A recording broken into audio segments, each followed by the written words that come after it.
पता नहीं क्या सोच के भाई ने आपसे शादी कर ली है। 10 मरतबा एक काम का बोला तब जाके कोई काम होता है। मैंने वैसे अम्मा से बोला था कि इससे शादी ना करें, लेकिन अम्मा क्या करती, भाई का दिल जो आ गया था इस पर। अलीना बहुत बेहतर थी, उसके अगर 10 लाख का दहेज देने के लिए तैयार थे, और एक ये आ गई है मुंह उठा के।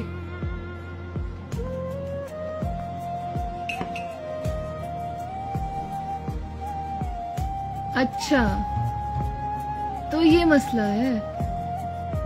पहले बताती ना, मैं अपने बाप के घर से कुछ लेके नहीं आई।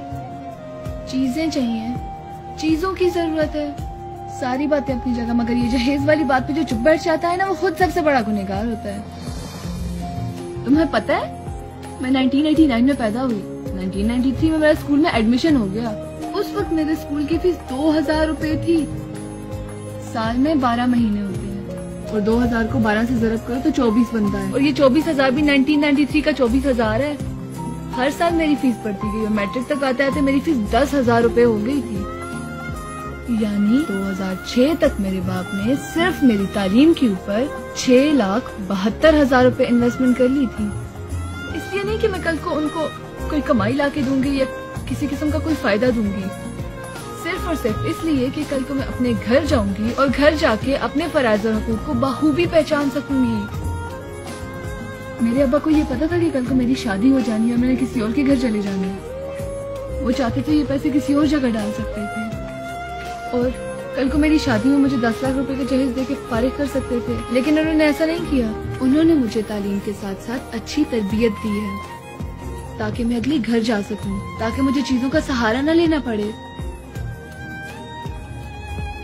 और हाँ, ये तो मैट्रिक तक हुआ ना, इसके बाद मैंने कॉलेज ज्वाइन किया और फिर यूनिवर्सिटी में एक सेमेस्टर का 80,000 रुपया, और उस यूनिवर्सिटी में मैंने 8 सेमेस्टर गुजारे हैं, तो खुद हिसाब लगाओ।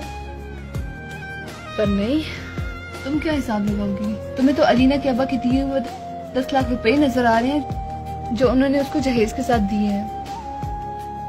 अब इन सब पैसों को जमा करो तो 15,52,000 रुपए बनते हैं, जो मेरे अब्बा ने मुझे जहेज में मेरे साथ नहीं दिए, बल्कि इसका मुझे वो जहेज लेके दिया है जो मैं अपने साथ इस घर में अपने अच्छे किरदार के साथ इस घर में लेके आई हूँ। मैं अपना सब कुछ छोड़ के, अपने माँ बाप, घर बार, बहन भाई, सिर्फ ये सुनने के लिए यहाँ आई कि मैं अपने साथ कुछ नहीं लेके आई।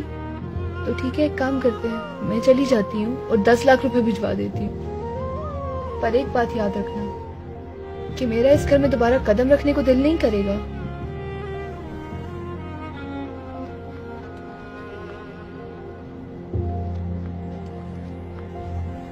और तुम सोच रही होगी कि मैं इतनी डिटेल से कैसे हिसाब दे रही हूँ।